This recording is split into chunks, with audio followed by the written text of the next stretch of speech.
Hi, welcome to love talkies. Preminchukundam Raa episode number 43.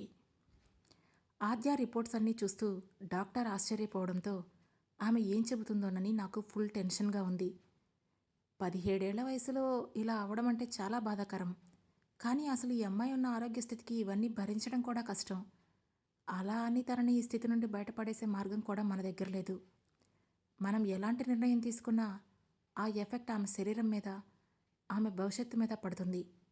నాకున్న జ్ఞానం మేరకు ఆమెకు అబార్షన్ చేయకుండా కొన్ని నెలలు అలానే ఉంచేసి తన గర్భసంచి మొయ్యలేని స్థితికి మారినప్పుడు ఆపరేషన్ చేసి బిడ్డను బయటికి తీసేసి ఇంక్యుబేటర్లో పెట్టడానికి ట్రై చేద్దాం. నా కళ్ళకి ఇప్పుడు కనిపిస్తున్న బెస్ట్ ఆప్షన్ ఇదే అని డైరెక్ట్గా చెప్పేసింది డాక్టర్. ఆ మాట విన్న నేను అడగకూడదు అనుకుంటేనే, ఒకవేళ తనంతట తానుగా అబార్షన్ అయితే అని చిన్నగా అడిగాను. అప్పుడు తన గర్భసంచి తీసేయాల్సి ఉంటుంది, ఎందుకంటే బేబీ డిస్ఫామ్ అవుతుంది కాబట్టి అని చెప్పింది డాక్టర్. దాంతో ఏం చెప్పాలో తెలియక సరే అన్నట్లు తలూపి పైకి లేచాను. మీరు దేవుణ్ణి నమ్ముతారా? సడన్గా అడిగింది డాక్టర్. నమ్ముతాను అన్నట్లు తలూపాను. అయితే మొత్తం ఆయన మీదే భారం వేయండి, కనీసం మీ మనసైనా ప్రశాంతంగా ఉంటుంది అని చెప్పింది డాక్టర్. ఆ మాట నాకు నెగిటివ్ వైబ్రేషన్స్ ఇస్తుంటే సరే అన్నట్లు చూసి వెనక్కి తిరిగాను. అప్పుడే ఎదురుగా సరోగసి అడ్వర్టైజ్మెంట్ కనిపించింది. దాంతో వెంటనే ఏదో ఐడియా రావడంతో వెనక్కి తిరిగి, డాక్టర్, ఆ బేబీని సరోగసి ద్వారా నేను గ్రో చేయడానికి వీలవుతుందా అని ఆశగా అడిగాను. నిజానికి ఆ చిన్న గ్యాప్లోనే ఆ డాక్టర్ అది కుదురుతుందని చెప్పాలని మనసులోని కొన్ని వేల దేవుళ్ళకి మొక్కుకున్నాను. కానీ నా మాట విన్న డాక్టర్ మాత్రం షాక్తో చూసి, వాట్? No way! ఏం మాట్లాడుతున్నారు మీరు? ఇదేమైనా సినిమా అనుకుంటున్నారా ఏంటి? 4 నెలల బేబీని సరోగసి చేయడం అస్సలు కుదరదు. పైగా సరోగసి అవ్వాలంటే అది చేస్తున్న తల్లి హెల్త్, బిడ్డ హెల్త్ అన్నింటినీ కన్సిడర్ చేయాలి. ఇంకా అన్నింటికి మించి రోజుల బేబీని తప్ప ఇలా నెలలకి వచ్చాక బేబీని తీయలేం అని కాస్త గట్టిగా చెప్పారు doctor. Oh okay, I'm sorry doctor అని అన్నాను. కానీ నాలో ఏదో నిరాశ కలిగిందేమో. పోయిన నా బిడ్డని ఇలా పొందాలని నా మనసు అనుకుందేమో, నాకు తెలీదు. అందుకే డాక్టర్ని అలా అడిగి ఉంటాను. కానీ అక్కడ కూడా నా ఆశ నిరాశ అయింది. ఇక డాక్టర్ రాసిన ప్రిస్క్రిప్షన్ పట్టుకొని నేను ఆద్య రూమ్కి తిరిగి వచ్చేసరికి ఒక మూల కూర్చొని ఏడుస్తూ కనిపించింది అమ్మ. తనను చూడగానే కంగారుగా, ఏమైందమ్మా అని దగ్గరికి వెళ్ళాను. ఆద్యను జశ్వంత్కిచ్చి పెళ్లి చేయడానికి అత్త ఒప్పుకోవడం లేదే అని చెప్పి ఏడ్చింది అమ్మ. అయితే దానికి నువ్వేడవలసిన అవసరం ఏంటి? అయినా వాడికి మన ఆద్య దక్కే అదృష్టం లేదు. అది వాళ్ళు బాధపడాలి కానీ నువ్వెందుకు ఏడుస్తున్నావు? లే ముందు అని విసుగ్గా అన్నాను. అలా మాట్లాడతావేంటే? అది దాని జీవితమే. ఇంత జరిగాక అది జీవితమంతా ఒంటరిగా బిడ్డతో ఎలా ఉంటుంది అని ఏడుస్తూ అడిగిందమ్మా. నీకు అసలు అర్థం కాని విషయం అదేనమ్మా. ఇది మన ఆద్య జీవితం కాబట్టే చెబుతున్నాను, వాడి చేతుల్లో పెట్టద్దు అని. ముందు నుండి నేను మీకు చెబుతుంది అదే, మా జీవితాలు వాడి చేతుల్లో పెట్టద్దు అని. అప్పుడెవరూ నా మాట వినలేదు, అందుకే ఇప్పుడు అందరి జీవితాలు ఇలా అయ్యాయి అంటూ అమ్మను పైకి లేపి వాటర్ బాటిల్ ఇచ్చి చైర్లో కూర్చోబెట్టి పక్కనే కూర్చున్నాను. నాకేం చెయ్యాలో పాలుపోవడం లేదు శ్రీనిధి. అటు చూస్తే ఆద్య అలా చేసింది, నీ జీవితం చూస్తే ఇలా అయింది. ఆరాధ్య అసలు ఏం చేస్తుందో కూడా తెలీదు. నాకెందుకో భయంగా ఉందే అని ఏడ్చింది అమ్మ. దేనికమ్మా భయం? నేను చూసుకుంటాను, నన్ను నమ్ము ప్లీజ్, నువ్విలా ఏడవకు అని అన్నాను. ఇంతలో ఆద్యకు స్పృహ వచ్చిందని నర్సు పిలవడంతో ఒక క్షణం షాక్ అయ్యాను. తను ఇంత త్వరగా స్పృహలోకి వస్తుందని అనుకోలేదు. వెంటనే మేమిద్దరం లోపలికి వెళ్ళాం. మమ్మల్ని చూసినా కూడా దానికేం గుర్తురానట్లే సైలెంట్గా చూస్తూ నా వైపు ఒక చూపు చూసి మళ్ళీ వెంటనే మామూలయ్యింది. ఎలా ఉన్నావక్క అని నవ్వుతూ పలకరించింది. నీకెలా ఉంది అని చిన్నగా అడిగాను. నాకేమైంది, నేను బాగానే ఉన్నాను కదా అని నవ్వడానికి ట్రై చేసింది.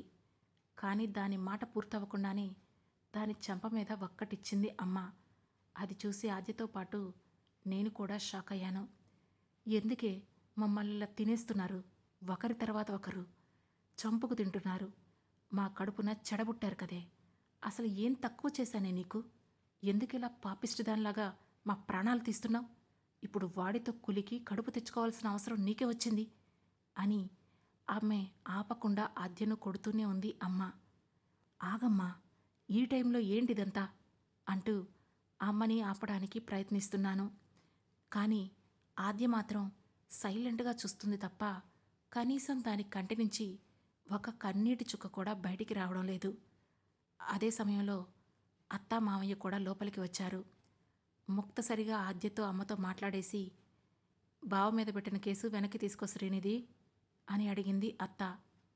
నేను వెనక్కి తీసుకోనత్తా అని అంతే స్థిరంగా చెప్పాను. మన కుటుంబం పరువు మనమే తీసుకుంటామా? అయినా చిన్నంతరం పెద్దంతరం తెలీదా? మీ నాన్నే ఉంటే అసలు ఈ పని ఇలా చేయనిచ్చేవాడా అని కోపంగా అడిగింది అత్త. అసలు మా నాన్నే ఉంటే ఈ విషయం ఇంత దూరం రానిచ్చేవారు కూడా కాదు. తన కూతురు ఒంటి మీద చెయ్యి వేసినందుకు నీ కొడుకు కాళ్ళు చేతులు విరిచి చేతిలో పెట్టేవారు అని కోపంగా చెప్పాను. శ్రీనిధి, కోపంలో మాట తులుతున్నావు. మీది మగదిక్కులేని కుటుంబం. ఇప్పుడు ముందు వెనక ఏమైనా చూసుకోవాల్సింది మేమే, అది మర్చిపోకు అని పొగరుగా అంది అత్త. నా కుటుంబాన్ని ఎలా చూసుకోవాలో ఎలా పోషించుకోవాలో నాకు బాగా తెలుసత్తా. మాకున్న రోజు అన్నం తింటాం, లేని రోజు పస్తు పడుకుంటాం. అంతేగాని నీ మీద ఆధారపడతానని జీవితంలో అనుకోకు. నాకు కానీ నా కుటుంబానికి కానీ అసలు ఆ అవసరమే లేదు. ఇప్పుడు ఆద్య కడుపులో నీ కొడుకు బిడ్డ ఉన్నాడని దాన్ని అడ్డు పెట్టుకొని మీపై ఎక్కడ భారం పెడతామోనని భయపడకండి. అలా ఎప్పటికీ జరగదు. ఇక మీరు మాట్లాడడం పూర్తయితే వెంటనే ఇక్కడి నుంచి బయలుదేరండి అని చాలా సీరియస్గా చెప్పాను. నా మాటలు అత్త జీర్ణించుకోలేకపోయింది. దాంతో కళ్ళెర్ర చేసి, ఈ పొగరేనే నీ జీవితాన్ని కూల్చేసింది. అయినా ఇంకా నీకు బుద్ధి రాలేదు కదా, చూస్తూ ఉండు, ఇంకా అనుభవిస్తావు అని విసురుగా చెప్పి అక్కడి నుంచి వెళ్ళిపోయింది అత్త. ఆ వెనుకే మావయ్య కూడా వెళ్ళిపోయాడు. వాళ్ళటు వెళ్ళగానే, అక్క, బావెక్కడా అని నెమ్మదిగా అడిగింది ఆద్య.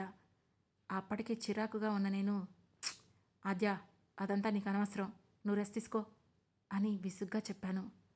ముందు నేను అడిగిన ప్రశ్నకి సమాధానం కావాలి నాకు. నా బావనేం చేశావు అని కోపంగా అడిగింది ఆద్య.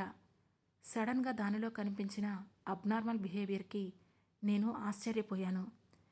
అప్పుడు ఆద్య నన్నే సూటిగా చూస్తూ, నువ్వే బావని జైల్లో పెట్టావు కదా, అసలు నీకెందుకక్క బావంటే అంత కోపం? ఆ రోజు అందరి మధ్యలో నుండి వెళ్ళిపోయి తన పరువు తీశావు. పోనీ ఆరాధ్యక్కని పెళ్లి చేసుకుంటానంటే నువ్వు తనను కూడా పెళ్లి దగ్గర నుంచి తీసుకెళ్ళిపోయావు. బావని నలుగురిలో తలెత్తుకోనీయకుండా చేశావు. ఇప్పుడు ఏకంగా జైలుకే పంపించేశావా అని అడిగింది ఆద్య. ఆద్య, ఏం మాట్లాడుతున్నావు? నీకేం తెలీదు, నువ్వు నోరు మూసుకో అని చిరాగ్గా చెప్పాను. నాకన్నీ తెలుసు. ఇందులో బావ తప్పేం లేదు. తనంటే నాకిష్టం.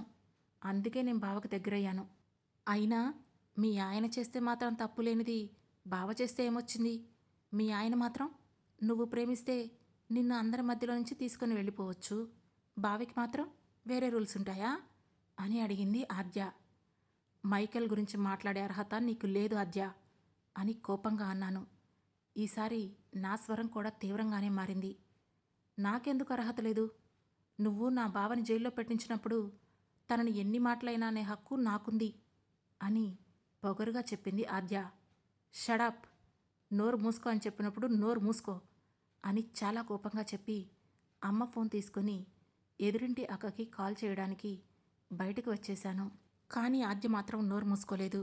వెనక నుంచే పెద్దగా అరుస్తూ, నేనెందుకు నోరు మూసుకోవాలి? మీ ఆయన ప్రేమ పేరుతో నిన్ను తీసుకెళ్ళి మధ్యలో వదిలేసినా అది అతని తప్పు కాదు. కానీ బావ ఏం చేయకపోయినా తప్పు చేస్తున్నావంటే వదిలేయాలా? నువ్వు ఒప్పుకున్నా ఒప్పుకోకపోయినా మీ ఆయన నిన్ను లవ్ చేయలేదు అనేదే నిజం. తనకి నువ్వంటే అస్సలు ఇష్టం లేదు. కేవలం నీ శరీరం అంటే మాత్రమే ఇష్టం. అదే నిజం. అండ్ బావ మీద కంప్లైంట్ నేను రివర్స్ తీసుకుంటాను అని అరిచి మరీ చెప్పింది ఆద్య. ఆ మాటలకు దాన్ని లాగిపెట్టి కొట్టాలన్నంత కోపం వచ్చింది నాకు. కానీ కంట్రోల్ చేసుకుంటూ ఒక్కడుగు వెనక్కి వేసి దానివైపు చూసి, వయసుకు తగినట్లుగా బిహేవ్ చేయడం నేర్చుకోముందు అని కోపంగా చెప్పాను. నేను కాదు, నువ్వు నువ్వు కరెక్ట్గా బిహేవ్ చెయ్యి మిస్సెస్ శ్రీనిధి మైకేల్ పీటర్ అని అంది ఆద్య. అప్పటిదాకా సైలెంట్గా చూస్తున్న అమ్మ, ఆద్య ఏంటా మాటలు అని చెయ్యి పైకెత్తింది. నేను వెంటనే అమ్మ చేతిని ఆపి ఆద్య ముందు నుంచొని చేతులు కట్టుకొని సూటిగా ఆద్య కళ్ళలోకి చూశాను. అయినా తను కొంచెం కూడా తొనకలేదు. బావ ఏ రేంజ్లో దాన్ని నా మీదకు ఉసిగొల్పాడో నాకు అప్పుడే అర్థమైంది. అప్పుడు నేను తనతో నెమ్మదిగా, ఓకే ఆద్య, ఇప్పుడు నువ్వే అన్నావు కదా నన్ను మిస్సెస్ శ్రీనిధి మైకేల్ పీటర్ అని. అసలు ఆ పేరుకి ఉన్న వాల్యూ ఏంటో నీకు తెలుసా? నా పేరు వెనుక నువ్వు యాడ్ చేసిన మనిషి విలువ తెలుసా నీకు?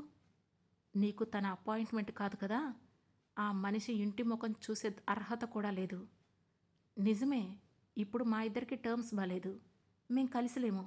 కానీ she's the dream husband every girl wants and things off. తనేమీ నన్ను పబ్బులకి డ్రగ్స్కి అలవాటు చేయలేదు, డైరెక్ట్గా పెళ్లి చేసుకున్నాడు. Do you get that? బావా బావా అని ఎగిసిపడుతున్నావు చూడు. ఆ రోజు ఆ చెత్త మదవ మాట విని మైకేల్ విషయంలో నువ్వు చేసిన పనికి నీ ప్రాణాలు తీయడం నా మైకేల్కి నిమిషంలో పని.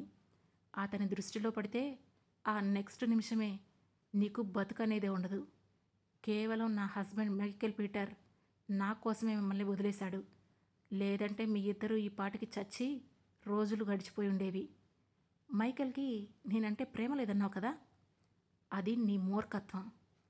ఇవన్నీ పక్కన పెడితే నేను అతని భార్యని. అతను నన్ను వదిలేయలేదు, నేనే తనని వదిలిచ్చాను. ఈసారి మైకేల్ గురించి మాటలు పిచ్చి పిచ్చిగా వస్తే మాటలతో ఆగను, నాలో మరో శ్రీనిధిని చూస్తావు అని కోపంగా చెప్పాను. ఓహో, అంత ప్రేమ ఉంటే వదిలేసేందుకుండాలో అని వెటకారంగా అడిగింది ఆద్య. నీకు సమాధానం చెప్పాల్సిన అవసరం నాకు లేదు ఆద్య. మరోసారి ఇలా మాట్లాడితే బాగుండదు, మైండ్ ఇట్ అని విసురుగా చెప్పి బయటికి వెళ్ళి అక్కకు కాల్ చేశాను. ఫోన్ లిఫ్ట్ చేసిన అక్క, హా శ్రీనిధి చెప్పరా అని అంది. అక్క, నాకు అర్జెంటుగా ఒక 50,000 ఉంటే అడ్జస్ట్ చేయగలరా అని చిన్నగా అడిగాను. 50,000నా? ఓకే, నా దగ్గర కొంత అమౌంట్ ఉంది, ఇంకో దానికి క్రెడిట్ కార్డ్ ఉంది, నువ్వు దాన్ని వాడుకో అని చెప్పింది అక్క. సరే అక్క అని అన్నాను. నేను ఇప్పుడు ఫుడ్ తీసుకొని హాస్పిటల్కే వస్తున్నా శ్రీనిధి, వచ్చేటప్పుడు క్రెడిట్ కార్డు మనీ తీసుకొస్తాలే, నువ్వు మళ్ళీ తిరక్కు అని అంది అక్క.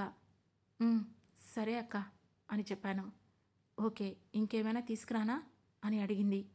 ఇంకేం వద్దక్క అని చెప్పి కాల్ కట్ చేశాను. నిజానికి ఆ రోజు నేను జాబ్ కోసం బయలుదేరి వెళ్ళాలి. కానీ ఇలా అనుకోని పరిస్థితుల్లో లాక్ అయిపోయాను. రాత్రికి రాత్రి హైదరాబాదులో మాయమైపోయి బెంగుళూరులో ఎలా ప్రత్యక్షం అవ్వాలో నాకు అర్థం కాలేదు. ఈ ఆలోచనలో నేనుంటే కాఫీ తీసుకొచ్చి నా పక్కనే కూర్చుంది అమ్మ.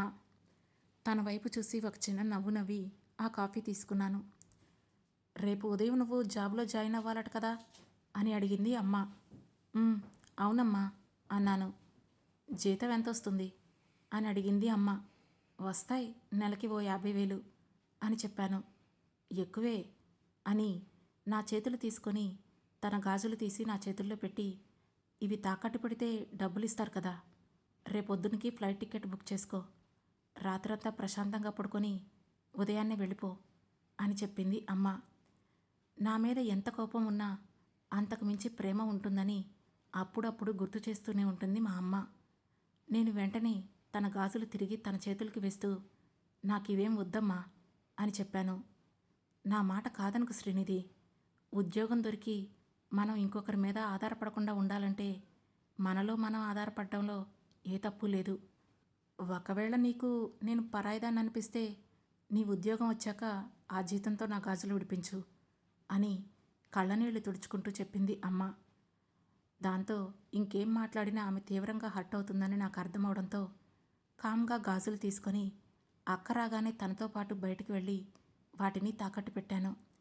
వాళ్ళు ఇచ్చిన డబ్బులు తీసుకొని వచ్చి, అమ్మా ఈ డబ్బులు నీ బ్యాంక్ అకౌంట్లో వేస్తానమ్మా అని అన్నాను. బ్యాంక్ అకౌంటా? అసలు నాకు బ్యాంక్ అకౌంటే లేదు కదే అని అంది అమ్మ. సరే, బెంగళూరు వెళ్ళాక అక్కడ నీకోసం ఒక అకౌంట్ చేయిస్తానులే, అప్పటిదాకా ఈ అమౌంట్ నీ దగ్గరే ఉంచు అని చెప్పి నేను కొంచెం అమౌంట్ తీసుకొని మిగిలిన అమౌంట్ను అమ్మ చేతిలో పెట్టాను. సరే అని తలూపింది అమ్మ. రేపే ఆఫ్టర్నూన్ ట్రైన్కి నేను ఆంటీ ఆద్యను తీసుకొని బెంగళూరు వచ్చేస్తాంలే నిధి. నువ్వు మళ్ళీ మళ్ళీ తిరగకు. వచ్చే వారం నాకు ఎలాగూ లాంగ్ వీకెండ్ ఉంది కాబట్టి బెంగళూరులో ఏమైనా కావాలంటే నేను కూడా హెల్ప్ చేస్తాను అని చెప్పింది అక్క.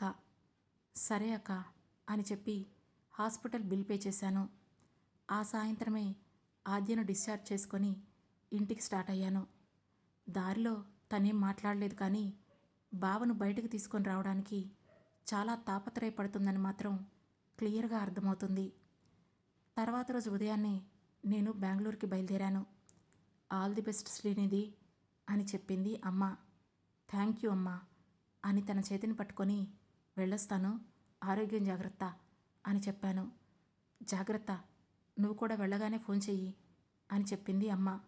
సరే ఆద్య జాగ్రత్త అని చెప్పి ఫ్లైట్కి టైం అవడంతో నేను బయలుదేరి వెళ్ళిపోయాను. జర్నీ అనుకున్నట్లుగానే సాగడంతో కరెక్ట్ టైంకే బెంగళూరు చేరుకొని కాలేజీకి వెళ్ళి జాయిన్ అయ్యి అక్కడ మేనేజ్మెంట్తో మాట్లాడుతున్నాను. ఇంతలో అమ్మ నుండి ఫోన్ రావడంతో పక్కకు వెళ్ళి కాల్ లిఫ్ట్ చేశాను. ఆద్య కనిపించడం లేదు శ్రీనిధి అని బోరున ఏడ్చేస్తూ చెబుతోంది అమ్మ. ఎక్కడికి వెళ్తుందమ్మా, సరిగ్గా చూడు, అక్కడే ఎక్కడ ఉంటుంది అని నా కంగారును దాస్తూ చెప్పాను. అయ్యో, ఇల్లంతా చూశానే, 2 గంటల నుండి చూస్తూనే ఉన్నాను, అదెక్కడా కనిపించడం లేదు. అంతేకాదు, నిన్న నువ్వు ఇచ్చిన డబ్బులు కూడా కనిపించడం లేదు శ్రీనిధి అని చెప్పింది అమ్మ. దాంతో నాకేదో అర్థమైనట్లు అనిపించడంతో ఒక క్షణం గట్టిగా ఊపిరి తీసుకొని, అయితే పోలీస్ స్టేషన్కి వెళ్ళి చూడమ్మా, అది అక్కడే ఉంటుంది అని ఖచ్చితంగా చెప్పాను. పోలీస్ స్టేషనా? పోలీస్ స్టేషన్కి అదెందుకు వెళ్తుందే అని కంగారుగా అడిగింది అమ్మ. ఎందుకేంటి, బావని విడిపించడానికే వెళ్ళుంటుంది. ఆ డబ్బు కూడా అక్కడ పోలీసులకు లంచం ఇవ్వడానికి తీసుకెళ్ళినట్లుంది. వెళ్ళి చూడు, అది అక్కడే ఉంటుంది. 4 పీకి ఇంటికి తీసుకురా అని కోపంగా చెప్పాను. సరే సరే వెళ్తున్నాను. ఇంతకీ మన ఏరియాలో పోలీస్ స్టేషన్ ఎక్కడుందే అని అడిగింది అమ్మ. మన వీధి దాటిన తర్వాత 2 వీధుల తర్వాత ఉంటుంది. వెళ్ళి చూడు, త్వరగా వెళ్ళు అని కాల్ కట్ చేసి గూగుల్లో ఆ పోలీస్ స్టేషన్ నెంబర్ను చెక్ చేసుకొని వెంటనే పోలీస్ స్టేషన్కి కాల్ చేశాను. అటువైపు నుండి కాల్ చేసి, hello, Padmarao Nagar police station అని అన్నారు అవతలి వ్యక్తి. హలో, గుడ్ మార్నింగ్ సార్, నా పేరు శ్రీనిధి. నిన్న రాజేష్ శర్మ అనే వ్యక్తిని అరెస్ట్ చేశారు కదా, వచ్చి నేనే కంప్లైంట్ ఫైల్ చేశాను అని చెప్పాను. హా మేడం, మీరు నిన్న కంప్లైంట్ ఇచ్చారు, కానీ ఈరోజు ఎవరో ఒక అమ్మాయి వచ్చి తనను విడిపించమని ఒకటే గోల చేస్తుంది. చెప్తే అర్థం కావట్లేదు మేడం. ఆ అమ్మాయికి 50,000 పట్టుకొని ఇక్కడికి వచ్చి కూర్చొని లంచం తీసుకొని అతను విడిపించమని ఇక్కడే కూర్చుంది. మాకేమో పైనుండి సాలిడ్ ప్రెజర్ పడుతుంది. అతన్ని ఈ కేసు నుంచి బయటికి తీసుకొచ్చే ఛాన్సే లేదు. పెద్ద పెద్ద వాళ్ళందరూ ఇందులో ఇన్వాల్వ్ అయ్యారు మేడం అని చెప్పాడు అతను. పెద్ద పెద్దవాళ్ళ? ఎవరు అని అయోమయంగా అడిగాను. అవన్నీ మాకెలా తెలుస్తాయి మేడం, వాళ్ళు సుపీరియర్ ఆఫీసర్స్తో మాట్లాడతారు, వాళ్ళేమో మా మీద రుద్దుతారు అని విసుగునంతా మాటల్లోనే చూపిస్తూ చెప్పాడు అతను. ఓకే, ఫస్ట్ ఒక 5 నిమిషాలు మాత్రం ఆ అమ్మాయిని జాగ్రత్తగా చూసుకోండి. నేను మా అమ్మగారిని పంపించాను, ఆవిడొచ్చి తనను తీసుకువెళ్తారు అని రిక్వెస్టింగ్గా చెప్పాను. సరే మేడం, మీ అమ్మగారిని త్వరగా రమ్మని చెప్పండి. మళ్ళీ మా ఎస్ఐ గారు చూస్తే మా అందరికీ కోటింగ్ ఇస్తారు అని చెప్పాడు అతను. ఓకే ఓకే, వెంటనే వస్తారు అని కాల్ కట్ చేసి మళ్ళీ మా అమ్మకు కాల్ చేసి త్వరగా పోలీస్ స్టేషన్కి వెళ్ళమని చెప్పాను. ఆ తర్వాత నేరుగా డీన్ రూమ్లోకి వెళ్ళి సారీ ఫర్ ద డిస్టర్బెన్స్ అని అపాలజీగా చెప్పాను. It's okay. సో రేపు ఎల్లుండి వీకెండ్ హాలిడేస్ కాబట్టి మండే నుండి మీరు కాలేజీలో జాయిన్ అవుతారా మిస్సెస్ శ్రీనిధి అని అడిగారు డీన్. ఎస్ సార్ అని చెప్పాను. ఓకే, మీరు కొత్తగా వచ్చినట్లున్నారు కదా, బెంగళూరులో స్టే చేయడానికి ఇల్లు కావాలంటే మా ఫ్రెండ్కి తెలిసిన ఇండివిజువల్ హౌస్ ఉంది. రెంట్ కూడా పెద్దగా ఎక్కువేం ఉండదు, నార్మల్గానే ఉంటుంది. అదేమి పెద్ద కార్పొరేట్ ఏరియా కూడా కాదు, జస్ట్ మిడిల్ క్లాస్ ఏరియా అంతే. మీకు పర్వాలేదా అని అడిగారు కాలేజ్ డీన్. నాకేం ప్రాబ్లం లేదు సార్, ఇంటి అడ్రస్ ఇస్తే చూసుకొని అడ్వాన్స్ ఇస్తాను అని చెప్పాను. అడ్వాన్స్ అవి ఏం అక్కర్లేదులేమ్మా, నేను మాట్లాడతాను, రెంట్ మాత్రం ఇవ్వండి చాలు. అడ్రస్ మీ వాట్సాప్ నెంబర్కి షేర్ చేశాను, చూసుకోండి అని చెప్పారు dean. Thank you sir correct టైంకి హెల్ప్ చేశారు అని అతనికి థ్యాంక్స్ చెప్పి అక్కడి నుండి బయటికి వచ్చి బస్ క్యాష్ చేసి బెంగళూరు సిటీలో అడుగుపెట్టాను. ఆ రోజు నుండి పొట్టకూటి కోసం కడుపు చేత్తో పట్టుకొని ఖాళీ చేత్తో అడుగుపెట్టిన గొప్ప వ్యక్తుల లిస్టులో నేను కూడా చేరిపోయాను. కాసేపటికి అమ్మ కాల్ చేసింది. బలవంతంగా అతను పోలీస్ స్టేషన్ నుండి బయటికి తీసుకువచ్చానని, తను మాట వినడం లేదని చెప్పింది. ఎలాగోలా దాన్ని ట్రైన్ ఎక్కించి బెంగళూరు తీసుకొచ్చేయమ్మా, ఇక్కడికి వచ్చాక తనే మారుతుందిలే అని చెప్పాను. అంతకుమించి మనకు కూడా వేరే అవకాశం లేదు కదా శ్రీనిధి అని అంది అమ్మ. అవునమ్మా, అన్నట్లు ఇక్కడ నేను ఇల్లు కూడా చూశాను. మీరు రేపు రైల్వే స్టేషన్కి రాగానే కాల్ చేస్తే నేను వచ్చి పిక్ చేసుకుంటాను అని చెప్పాను. సరే అని చెప్పి కాసేపు మాట్లాడి ఫోన్ కట్ చేసింది అమ్మ. డీన్ అంకుల్ చూపించిన ఇల్లు చాలా బాగుంది, చాలా పెద్దది, వెంటిలేషన్ కూడా అద్భుతంగానే ఉంది. ఇంకొక మంచి విషయం ఏంటంటే ఫుల్లీ ఫర్నిష్డ్ ఇల్లు అది. హైదరాబాద్ నుండి ఎక్కువ సామాన్లు కూడా తెచ్చుకోవాల్సిన అవసరం లేదు. అదే విషయం అమ్మ వాళ్ళతో చెప్పి కిరాణాకి అత్యవసరమైన సామాను మాత్రమే కొన్నాను. ఆ తర్వాత ఇల్లు క్లీన్ చేసి పెట్టినప్పటికీ అమ్మ వాళ్ళు వచ్చిన ట్రైన్ వస్తుందని తెలిసింది. వెంటనే క్యాబ్ తీసుకొని అమ్మ వాళ్ళను పిక్ చేసుకొని ఇంటికి తీసుకొచ్చాను. ఇల్లు చూసి చాలా బాగుందని చెప్పింది అమ్మ. వాళ్ళతో పాటే అక్క కూడా రావడంతో ఇంట్లోకి కావలసినవన్నీ కొనడానికి చిన్న చిన్న పనులకు నాకు చాలా హెల్ప్ చేసింది. ఆ తర్వాత 2 రోజులు తను అక్కడే ఉండి సండే ఈవినింగ్ ట్రైన్ ఎక్కేసింది. బామ్మ, నేను, ఆద్య, అమ్మ, మేం నలుగురమే ఇప్పుడు ఆ ఇంట్లో. అసలు అలాంటి ఒకరోజు నా లైఫ్లో వస్తుందని నేనెప్పుడూ అనుకోలేదు. ఊహించినవన్నీ గిఫ్ట్గా ఇవ్వడమే జీవితం హ్యాబిట్ ఏమో, నాకెప్పుడూ అలానే చేసింది. మరి ఆ రోజు ఈవినింగ్ ఇంటికి రీచ్ అయ్యానని చెప్పడం కోసం ఫోన్ చేసింది అక్క.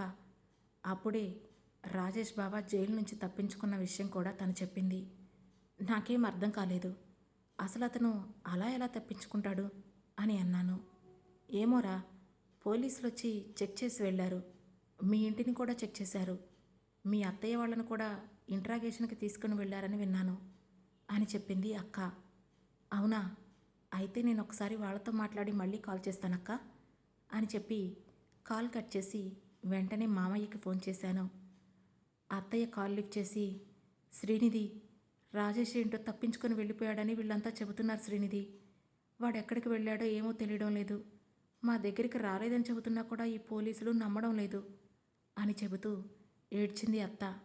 ఏం కాదులే అత్త, మిమ్మల్ని జస్ట్ ఫార్మల్గా ఇంటరాగేషన్ చేస్తారు, వెంటనే పంపించేస్తారులే, కంగారు పడకండి అని చెప్పాను.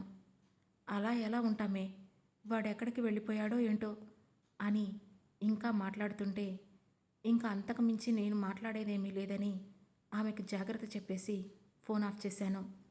అసలు వేర్ ఈజ్ రాజేష్, వాడికి పోలీస్ లాకప్ నుంచి తప్పించుకునేంత సామర్థ్యం ఉందా అనే అనుమానం వచ్చింది. కానీ అంతకు మించి తన గురించి ఎక్కువగా ఆలోచించే ఇంట్రెస్ట్ నాకు లేదు. ఆ రోజు నైట్ అందరం భోజనానికి కూర్చున్నప్పుడు, అమ్మా, బావా స్టేషన్ నుంచి తప్పించుకున్నాడంట అని అమ్మతో చెప్పాను.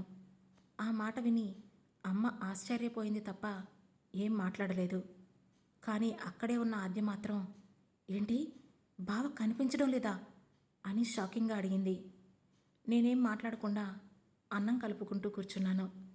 వెంటనే ఆద్య లేచి నా దగ్గరగా వచ్చి, నిన్నే అడిగేది, ఇప్పుడు బావ కనిపించడం లేదని చెప్పావా నువ్వు అని నా భుజాలు కుదిపేస్తూ మళ్ళీ అడిగింది ఆద్య.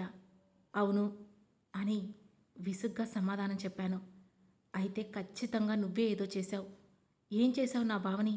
ప్లీజ్ బావను వదిలే నా బావని అని పిచ్చి పట్టిన దానిలా అరుస్తూ చేతికి దొరికిన వస్తువులన్నింటినీ నా మీదకు విసిరేస్తోంది Aadya. Aadya, hold your mouth అని కోపంగా చెప్పాను. I will not. నువ్వు ఇలానే ఉంటే నా బావని చంపేస్తావు. I don't want that to happen. ఎక్కడున్నాడు నా బావ? చెప్పు చెప్పు అంటూ తను నా మీదకు వస్తుంటే ఆద్య అని విసురుగా దాని చేతుల్ని వెనక్కి నెట్టేశాను. ఆ తర్వాత ఏం జరగబోతుందో తెలుసుకోవాలంటే వెంటనే మా లవ్ టాకీస్ ఛానల్ను సబ్స్క్రైబ్ చేసుకొని ప్రేమించుకుందాంరా సిరీస్లోని నెక్స్ట్ ఎపిసోడ్ను వినండి. మా ఈ కథ మీకు నచ్చినట్లయితే లైక్ చేసి, షేర్ చేసి, కామెంట్ చేసి, అలాగే హై పాయింట్స్ కూడా ఇచ్చి మమ్మల్ని సపోర్ట్ చేయండి. Thank you.